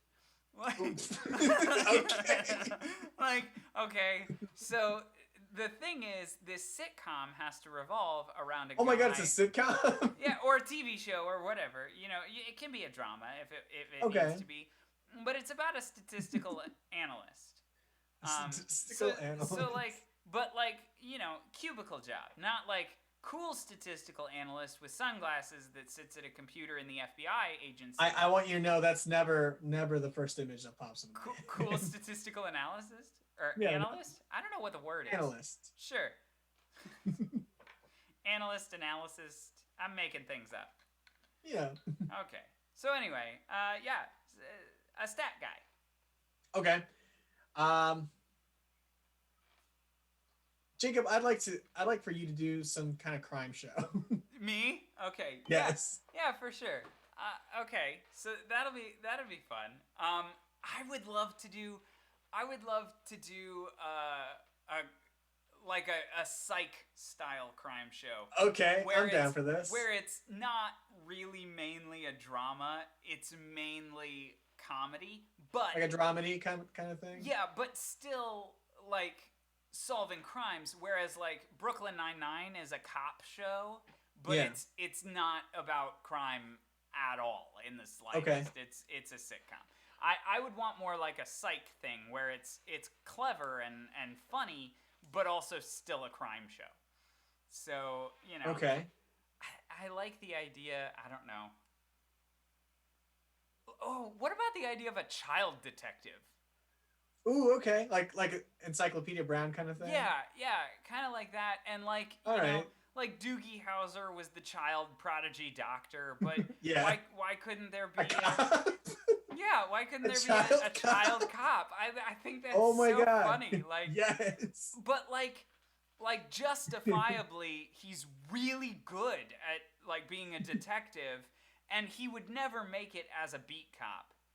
But Harriet the Spy.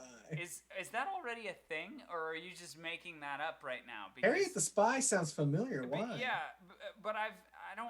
It's like vaguely familiar, but I have no idea. Like I can't picture it, I guess. But yeah, something like that.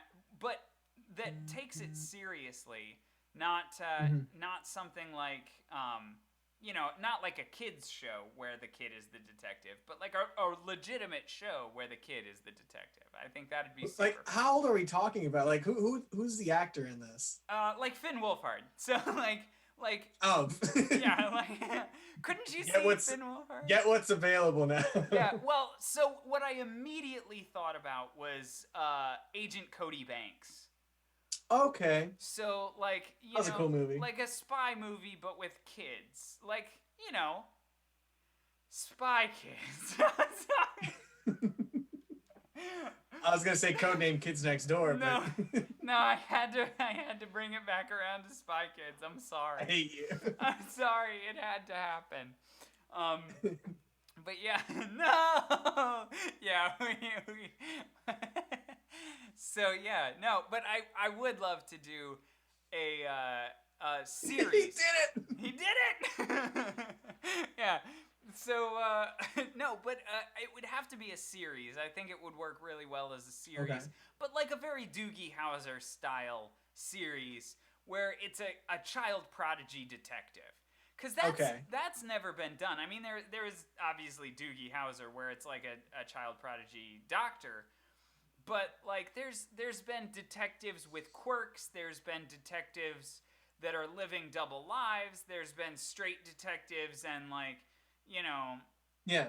the off detective, and there's been like, you know, Pink Panther movies, Detective Pikachu. Detective Pikachu, and all kinds of weird detective films and series, but there's never been a child detective. And I think it would be interesting to explore like the family dynamic of a child detective, because yeah, the detective is really good at their job. Sorry, excuse me. That's fine. You know, if you really need to go to bed, man, just sleep. No. It's all good. If what I'm saying is boring you, no, I'm just kidding. No.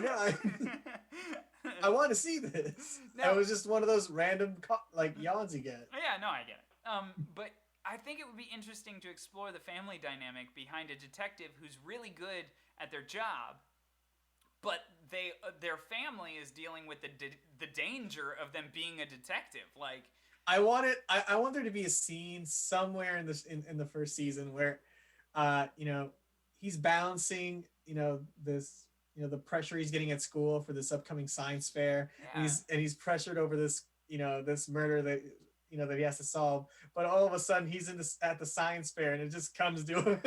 Exactly. Like, he could be presenting on his science project, and as he's presenting, the puzzle pieces start coming together, and then as soon as he stops midway presenting his science fair Baking thing, soda and vinegar. That's right.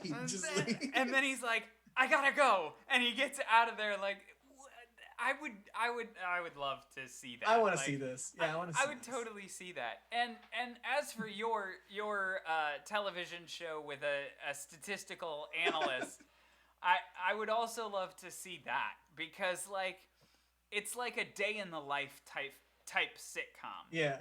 Where it's like this guy lives his mundane, boring life. Oh my goodness, I just had an idea. Go ahead. Okay. Well, no, go ahead. Okay, so for those of you who have not seen Barry, Barry is a drama, like a black comedy kind of thing. Like a black comedy or an action comedy with Bill Hader, and it's so good. But basically, the generic, first episode, like pilot plot is, it's this guy who is an ex-military, and he becomes a hitman. And so he's this brutal, tough guy. And all of a sudden, he follows one of these guys that he's supposed to kill into a theater class, an acting class, and he falls in love with theater. And so he's living a double life, part hitman, part like struggling actor, and yeah, and it's just delightful, and it's absolutely amazing. But I think your statistical analyst could be leading a double life, like. Okay. Like, he's part statistical analyst. He has to go to work. Like in the movie The Incredibles, like Bob Parr is just this insurance agent or whatever, but he's leading a double life as a superhero. Like, that could be really funny. The tale of a statistical analyst who is also a mob boss, or something weird. Okay. Like, yeah.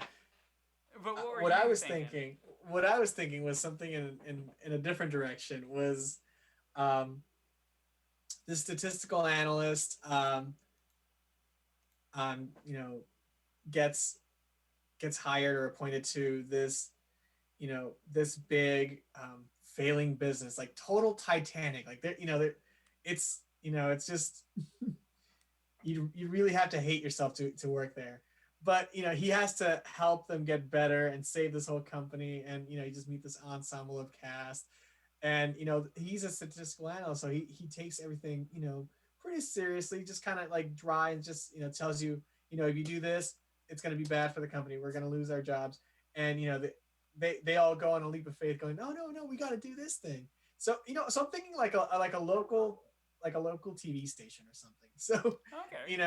it's with something with stakes. And he says, you can't make that joke on there, and it's just not gonna go well.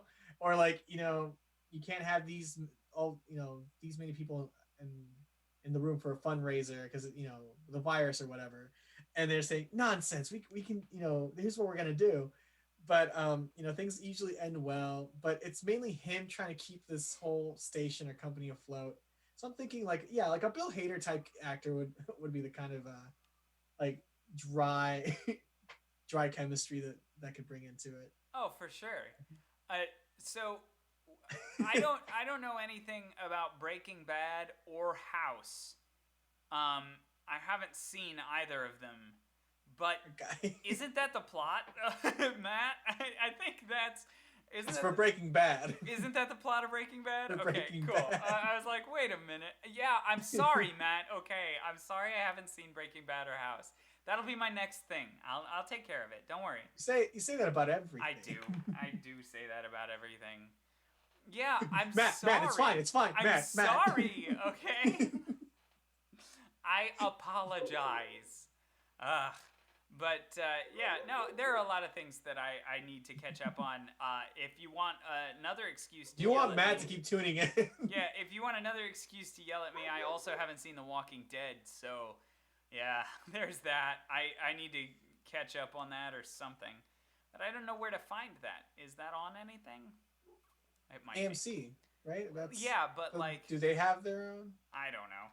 I don't know if I can. Everyone has their own streaming service, so it's hard to keep track now. It's ridiculous. Modern Family was taken off of Hulu. Very upset about it. But it's ABC, and ABC has their own thing. Yeah, I see. Maybe Disney has it. Modern Family? Maybe. You know, I didn't even check. They could because they own. Or maybe they will in the future. Well, but I know ABC has its own streaming service. Shouldn't be hard to catch up. They're Walking Dead. Watch all of Breaking Bad. Make next week's episode about why it's the greatest show ever made. Okay, I'll try. You know, I've heard really cram good it all things about in. it, so I might have to. Call in sick. Yeah. So for Evan and Microminia side, if you guys are still there, I'm sick. Can you take my shift? Yeah. Can you work for me?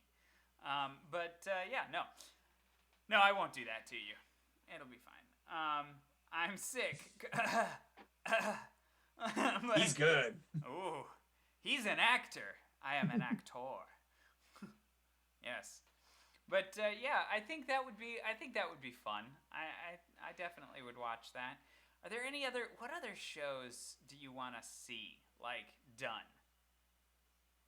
What shows do you want to see done? Yeah, what shows that do you I want Harry lines, Potter to get done as a series, because then you can cover so many things you can cover a whole book in a whole season. That's true. If I could have something my way, I'd like to see that. It'd just have to be more fleshed out. I feel like it'd have to be a long season though. Well, yeah, it's been people have been known to do that. Yeah. Netflix could do that. Yeah, or a short season, but with super long episodes. Yeah. That's funny. Yeah, that's what I'm That's thinking. actually really clever. I like that. A 13 episode season. But yeah, I think it would be fun to do so you know how if you put stuff out on Netflix, yeah, I was just about to say, if you put stuff out on Netflix, it doesn't have to be 45 minutes anymore, because the 45-minute threshold is for commercials and stuff like that. Right. But with Netflix, you can have 45, you can go all the way up to an hour and 10 minutes. Sometimes I've seen episodes, and it's yeah, that's a little long, but also with the shows that I've watched that are that long, it doesn't feel that long. You know, No. if you're writing it well, it feels like a regular episode. So yeah. You're just watching one long movie. Yeah, right. So I could definitely see that. I would watch it for sure. I want to see more successful musical TV shows, much like Gallivant, because I'm still I was butthurt about that. just How about do you to talk about cancel? that. How do you cancel Gallivant? Yeah. If you haven't seen Gallivant, please watch it. I'm begging of you. It's quite hilarious. Is it still on Netflix? I hope so. I really hope so. Because if they took it off of Netflix, I don't know where it would end up. Because it was ABC. Yeah. That's true. I don't know. I could definitely look it up though. I'm just gonna get really dark here for a moment. TV musical episodes are the best, man. Yes. Yes. So give me a second here. I'm actually looking it up on Netflix because, you know, I need to inform our viewers. Yes, they need to be informed. Gallivant. Where else are they going to get their information?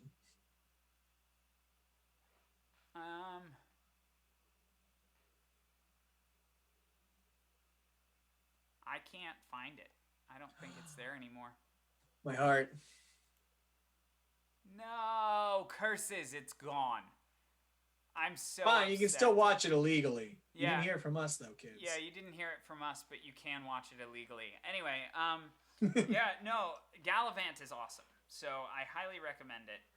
And the music is written by Alan Menken, right? Yes. So actually, the theme of Gallivant is a sped up and cheerful version of a song from the Broadway musical Beauty and the Beast, which is this poster right here. But it's a sped up version of If I Can't Love Her from Beauty and the Beast. And so it's super funny, but he can do it because it's his song. And it's Alan Menken. Alan Menken. And also it's ABC, so it's owned by Disney, so it's not like they're, I mean, literally, like, it's all covered rights-wise. But yeah, it's super funny, and Gallivant is excellent. There is at least one or two songs in each episode. At least. Yeah. So it's a complete musical, but it's I mean, they have also... what's his name? Timothy Osmond. Osmond? Osmond? No, it's Osmond or something. Osmond, I think. I thought it was Osmund, Osmond. But I'm not sure. It's the guy I've who heard plays about the guy who plays Carlton Lassiter on TV's Psych. I don't know why I had to say TV. I know why you had to be so specific about it. Because I couldn't come up with the name Psych for a moment. But yeah, no, it's so it's him playing the king, which is hilarious. It's honestly the highlight of the show. Yeah, for sure. So I definitely wish there were more musical like TV series. Yeah. Especially written by Alan Menken because he's just so good at it. Like he's so funny. But yeah. I would definitely partake in one of those, whether it be on screen or even behind the scenes in the writing room or whatever. I would love to be a part of that. I think that would be a blast. It'd be a blast for sure. But yeah, do you guys have any other questions for us before we start to wrap things up here on stream today? Because I'd love to continue to hear from you and answer your burning desires. I'll just answer the questions. Yeah, those two. Yeah. Whoa there, sailor. Oh, whoa. No, I think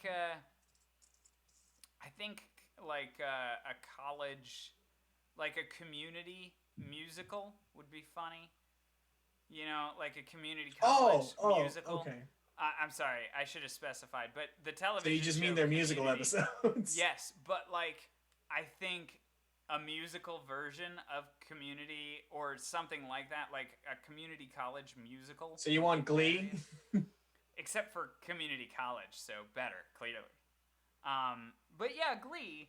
But the thing is, Glee is about specifically a glee club, and it's like jukebox style. So they use like songs. mega jukebox. Yeah, but my idea would be like an original musical about college and stuff like that. I think that would be. That'd be pretty cool. Maybe I'm the only one who would watch it. It's probably true. Sister Act, the TV series. Dude, would watch. In a Especially if heartbeat. Whoopi Goldberg was in it. Oh my god, yes. I would die. And literally Jack Black, the musical. I would watch it. Well, he and his Yes. High School Musical College Edition. Correct. what was I gonna say? But Jack Black, Tenacious D, they're gonna make their own rock opera. They're working on their own rock opera. Of course they are. Because they have time and the freedom to do that. That's amazing. I love that. It better be about the greatest song ever written in the world. The greatest song in the world. The greatest song in the world. That's the one. Yeah, it better Best be song. about that. Best song. What am I talking about? It's one of them. I can't remember words. It's getting late, and Clearly I'm getting stream sleepy. brain on. Yes, this is a tribute. Yeah, no, but I think the musical, the rock opera, should be about the writing of, and then towards the end of the musical, it's still, you never hear the greatest song in the world. Like, it's still a tribute. Like, You know what? Yes. like, wouldn't that be hilarious? It's the writing Yes. of the best song in the world, and we still never hear it. I think that's just, that's just Jack Black enough to make me happy. Like, oh. Before Mel Brooks leaves us, he needs to do Blazing Saddles like he promised. Yes, Blazing Saddles the musical. 100%. I would watch it. Yes. Although I don't know that anyone else would. That's the Oh problem. no, I know, but Well, yeah, like we would watch it for sure. I liked, the producers was great. Young Frankenstein was hilarious. Come on. All right. What's the haunted one? Dracula? No, Didn't- no, his. It's his. It's the horror. His horror. No, that's Young Frankenstein. What am I thinking of? Yeah. Well, I'm thinking of the movie that you showed me with the same guys from like that time. oh, with Gene Wilder? Yeah, Oh, no, that was a whole, that was Gene Wilder's project. that's right. That was completely Gene Wilder. Haunted Honeymoon. Haunted Honeymoon. That's what it was. Thank you. People, okay, critics would be a good hated it, musical, too. but I loved that movie. That would be a good musical too. I could definitely see that. I could see that. Sure. Spaceballs, the musical. Oh my god, yes. Yes. It's funny because even people who don't know Mel Silent Brooks movie, know Spaceballs. the musical, because he had a whole movie that was silent. There was only one word spoken, and it was a famous mime. Of course. But the whole movie was done silently. There was like the 20s 30s music playing in the back, and they had the speech cards cut in between, but it was so good. It was so good. I could actually see, especially with technology now, doing Silent Movie the musical, and it being really good for no reason. Like, I could totally see it, and it being like traditional, and like you could have like emotional Broadway caliber music, but nobody's singing. You're just reading title cards. Like, I think that could be so funny. I would laugh so hard. The text is super small, so you can fit the whole thing in. Right? No, I could definitely see it. That could be funny. I was in the middle of saying that I think I'm very sorry. No, I think it's funny that people who don't even know Mel Brooks know Spaceballs. Like, they don't know any other Mel Brooks stuff. They don't know who Mel Brooks is, but they know Spaceballs. That's usually where I go to when I ask somebody, so do you like Mel Brooks? Do you watch any any Mo books? And usually they say no, but then I say, have you seen Spaceballs? Because that's like the surefire one. Like they'll know which one it is. Yeah, for sure. And even if they haven't seen it, they definitely know it. Like Yeah. they've heard of it and they can get the reference. It's so pop culture, you know. Apparently, Blazing Saddles isn't really pop culture. I don't get why, but Although I do appreciate that they got Rick Moranis for a Mel Brooks movie. of course. But anyway, guys, we should probably head out pretty soon here, so we're going to say goodbye. But within this week, I am planning on getting up my stream and everything, so my podcast will be starting soon. Like I said, I'll announce it on Facebook, and so you guys can catch that information then. But yeah, it'll be a little bit more serious. It'll be a little bit more analytical, I guess. We'll be talking about some things that I actually know, and except for the Broadway musicals that I apparently can't remember whether they're written. We got lucky there. Yeah, but I'll be talking about things that I actually know, and I'll be talking about just in-depth analysis on some things. So hopefully you guys can check it out, and hopefully you enjoy Sirius. I don't come here for Sirius. Well, I'm sorry, you won't enjoy. Yeah, there you go, Matt. Exactly. But yeah, so this one will be a little bit less of a shit show. It'll be something a little bit more knowledgeable, but it'll be something that I've wanted to do for a while now, and I'll be putting it together. So very soon. I look forward to watching it, to be honest. It'll be serious with the air of pretentiousness, and so you'll still get something out of it. Yeah, so it'll still be funny, but it'll still be me. But I'll be talking about things that are a little bit intelligent, I guess. Okay. I know you haven't even started your show yet, but I have a couple notes. Yes. Either show up in a smoking jacket and have like a library in the back, or come in dressed as a professor to give a lecture. Either way, so funny. I'll be happy. Absolutely. So yeah, that's the plan. I'm planning on getting that up sometime this week. If it doesn't happen, it's because work and I'm just busy all the time. But yeah, that's the plan. And other than that, we will try to see you. A bubble pipe, though. A bubble pipe. Yes, but we'll try to see you hopefully next Sunday, if nothing else. Oops, I just hit the piano. I apologize. But yeah. If nothing else, we'll be back next Sunday with a new episode of That 20-Somethings Show, and we look forward to seeing you guys then. So you guys have a good one, and I'm going to try to raid a channel. I don't know who's on right now, but you know what? I'm going to raid this music channel that I just found. So if you guys like some music, she sings with her acoustic guitar, and hopefully you'll enjoy it. But here you guys go. And thanks so much for tuning in. We really appreciate it. Have a great rest of your evening. See you guys.